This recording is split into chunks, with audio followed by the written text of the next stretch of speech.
بسم الله الرحمن الرحيم السلام عليكم ورحمة الله وبركاته سو دوادا لما أصحاب ميل ولي بالدنيا أتك جوجتان مقعي هو محمود يوتيوب channel كين وإنجنير محمود ومركلي موقال عصب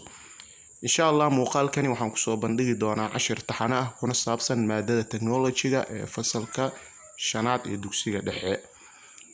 daawad hadii aad ku cusub tahay channel kani la garay si aad dhiirigelin inoogu dhigto subscribe deh gambalelkana furo si aad markaa ula socoto muuqaalada aan halkan kusoo bandhigno insha Allah waxaynu si toos ah markaas u dhexgali doonaa maadadan technology-da fasalka shanaad cutubyada ee markaasi ay ka kooban yahay casharada guud ahaan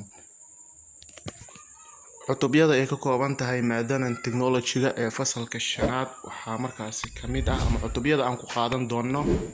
cutubka koowaad waxaan ku qaadan doonaa ahmiyada teknolojiyada cutubka labaadna waxaan ku qaadan doonaa teknolojiyada beeraha cutubka saddexaad waxaan markaas ku qaadan doonaa teknolojiyada waxbarashada ayaan ku qaadan doonaa waxaa kaloo xigo cutubka afaraad isna waxaynu ku qaadan doonaa teknolojiyada caafimaadka cutubka shanaad isna waxaan ku qaadan doonaa teknolojiyada gaadiidka cutubka lixaad isna waxaynu ku qaadan doonaa teknolojiyada isgaarsiinta ayaynu ku qaadan doonaa maadadan teknolojiga ee fasalka shanaad ee dugsiga dhexe waxay markaasi ka kooban tahay 6 cutub ayay markaasi ka kooban tahay waxaynu markaasi u gudbaynaa casharka koowaad ama cutubka koowaad ayaynu ka bilaabeynaa cutubka koowaad ee maadada teknolojiga ee fasalka shanaad ee dugsiga dhexe cutubka koowaad waxaynu markaasi ku baran doonaa ahmiyada teknolojiyada ayaynu ku baran doonaa hordhac bani aadamku waxa ay noloshiisu soo martay heerar kala duwan dadaal badan ayuu u galay sidii uu u hindisi lahaa farsamo iyo adeegyo u fududeeya howlihiisa markaasi u fududeeya waxa uu soo saaray farsamo kala duwan oo u fududeeyo qaybaha noloshiisa tusaale ahaan waxa uu daahfuray danabka korontada oo isbedel weyn ka sameysay wax soo saarka gaadiidka caafimaadka bilicda deegaanka iyo wixii la mid ah teknolojiyada waxa ay markaasi saameyn ballaaran ku sameysay bani aadamka noloshiisa idil balka fikir isbedelka aaladda markaa kombiyuutarka iyo internetka ku sameeyeen nolosheena cutubkan waxyaabaha markaasi aan ku baran doonaa ama casharada aan ku qaadan doonaa waxaa ka mid ah 1 qeexida teknolojiyada 2 heerarka markaa teknolojiyada 3 adeegsiga teknolojiyada anagoo u fiirinayno dhinacyada markaasi beeraha ta caafimaadka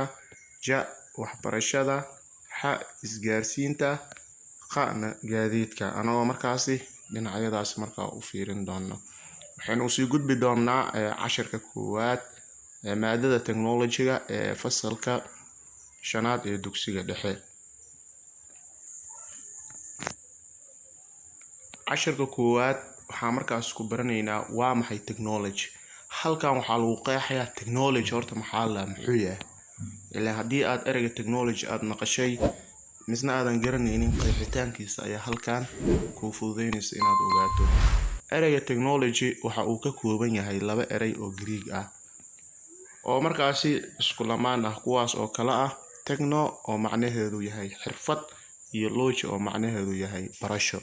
marka ereyga technology waxa uu ka kooban yahay 2 erey oo Greek ah labada erey oo kala ah techno oo markaa macnaheedu ay tahay xirfad techno haddii aad maqasho waa xirfad logina oo macnaheedu ay tahay barasho marka ereyga wuxuu noqonayaa haddii aan markaasi aan fasirno ereyga technology fasiraadeeda waxay noqonaysaa technology macnaheedu waxay noqonaysaa barashada markaasi xirfadda sidaas ayaa markaa lagu qeexaa ereyga technology taas leeyahay marka waxa aan ka fahmaynaa in ereyga technology uu markaa tilmaamayo xirfado ama xeelado la isku geeyay ayada oo la isticmaalayo habab kala duwan si loo diyaariyo adeegyada waxtar leh qaababka markaa ugu fudud waa in si habaysan loo isticmaalo qalabka iyo agabka la heli karo iyo horumarinta joogtada ah la sameynayo teknolojiyadu waxay markaasi waa adeegsiga aqoonta si looga xaliyo baahiyaha bani'aadamka. Qalinka aad cashirka ku qoraysid, jeesada macalinka, buugga markaasi qoraalka, saacada aad xiran tahay, dharka aad gashan tahay iyo mobilka dhammaan waa aqoontii oo loo adeegsaday